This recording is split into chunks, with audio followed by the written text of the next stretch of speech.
Your Excellencies, Honourable Ministers, distinguished guests, ladies and gentlemen, good morning. I'm introduced as a trained geophysicist. I can assure you it's some time since I've done geophysical work, as you can probably imagine. It's a pleasure to be here today, and I'm honoured to be included among such a distinguished group of speakers, panelists, and participants. And thank you all for being here.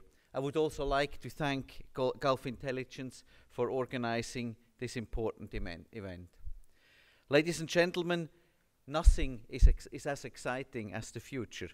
Some people find it daunting, others promising. But for me, the most fascinating thing about the future is that we have the opportunity to shape it. That applies to one area in particular which is essential for all societies worldwide, the secure supply of energy. And with our theme of today being the Energy Outlook 2020, this is precisely what we wish to discuss here today. How can we shape our industry, the energy markets? How can we shape our energy partnerships in such a way that the energy supply is secure in the future too? We can only master this task if we work together, if there's cooperation between the international and the national oil companies. The global market for oil and gas is now a market of state-run corporations. Just look at the numbers. Around 85% of all oil and gas reserves are controlled by national oil companies. In the 1970s, this was just 15%. Back then, it was the financial strength of the international companies that opened doors for them to cooperate with the major NOCs. Certainly, money still plays a role today, but it is no longer the decisive factor. Companies that want to win in the global race for energy resources today have to offer more than just money. But what is it that makes an international company attractive for the NOCs? What do the NOCs need and want? And I think we all know it in the room, it's technology. Technological know-how to get more oil and gas out of their fields. And strong partnerships. Partnerships that allow them to grow further, also outside their home countries. Let's take a closer look at technology first. This is not just about technological expertise. It is also about the willingness to share this expertise. The geological conditions of new reservoirs are becoming increasingly complex. Take sour gas and tight gas fields as an example. Not to mention the challenges of mature oil deposits. The NOCs have some immense fields with huge scope for additional recovery through the application of technology. This offers opportunity for partnerships. This is because IOCs offer the expertise and performance to cope with precisely this challenge. Let me give you a current example from my company, a product called schizophylan. The biopolymer schizophylan is generated using a fungus that grows worldwide. It produces a sugar that we use as a thickening agent, and which, most importantly, is 100% biologically degradable. With the biopolymer, we make the water solution that we inject in the reservoir more viscous. This way, we can recover significantly more oil from the reservoir rock. This technology, which we are developing together with our parent company BASF, is currently being tested by Wintershall in an oil field in North Germany, onshore. The ecological benefits of this procedure are convincing. So convincing that international partners such as Statoil want to work with us on the offshore application. Yet, technological expertise, as in this example, is not enough. It is also about a new partnership culture. We need partnerships that create comprehensive win-win situations between NOCs and IOCs.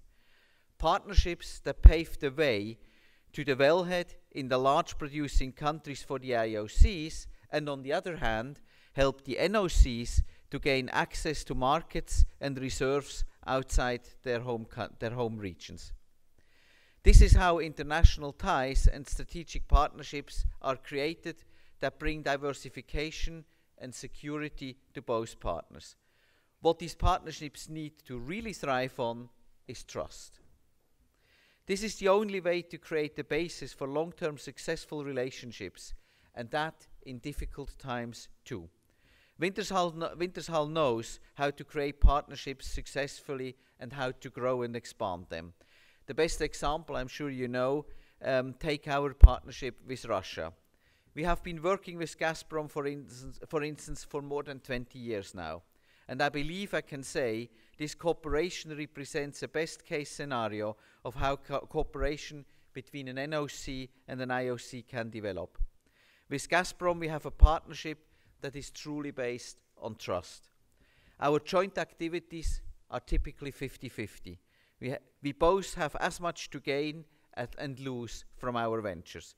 Gazprom and Wintershall pursue common goals within these partnerships.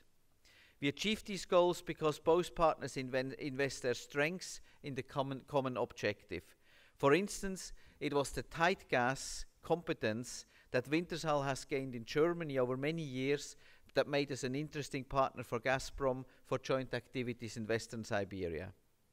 That creates supply security for Western Europe in return, and it strengthens our partnership with Gazprom, which now extends from joint production to the joint construction of high-performance transit pipelines like Nord Stream and South Stream to secure the supplies to the markets in Europe. Here in Abu Dhabi, we are active as a partner with the state oil company ADNOC. We are working together on the technical appraisal of the sour gas and condensate field Shuwaihat. Our experience in developing and producing from sour gas fields in Germany, which we have again gained over more than 40 years, provides the technological basis for this cooperation.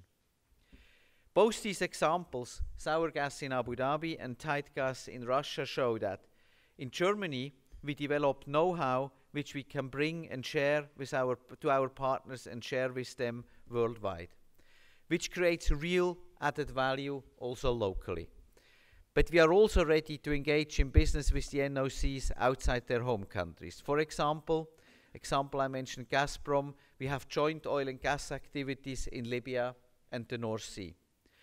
My experience has shown that the NOCs want to tap into new production markets instead of just reigning over their traditional territory. They don't just want to buy innovative technologies, they actually want to use and apply them as partners. Ladies and gentlemen, as much as the relationship between IOCs and producing countries has changed in the last few decades, the situation in these countries themselves is also marked by radical change. After all, the major producing countries in the Middle East will become important consumers of energy themselves. According to the International Energy Agency, by 2030, the annual energy consumption in the Middle East could climb to 900 million tons of oil equivalent. That would mean a fourfold increase in consumption compared to 1990. The rapid increase in demand affects natural gas in particular. It is forecast to see an 8-fold increase over the same period. These figures are impressive, but they also raise the question of how these countries will be able to meet their own energy requirements in future without losing their position as the world's most important export region for oil and gas. I think the answer is diversification and innovation. The countries in the Middle East can improve the recovery rate from their existing fields with enhanced oil recovery technologies, and they can exploit the opportunities of particularly complex fields more effectively. Ladies and gentlemen, as a board member of an association which is called the German Near and Middle East Association, again and again I see how diverse the cooperation and synergies between German and Arab companies are, and that especially in the energy sector. This reminds me of an Arab saying that has always impressed me. Those who work alone add. Those who work together multiply. The challenges in securing the world's future energy supply are immense. Adding together our individual strengths, I believe, is not enough here. We must multiply them with comprehensive partnerships between NOCs and IOCs. Thank you very much.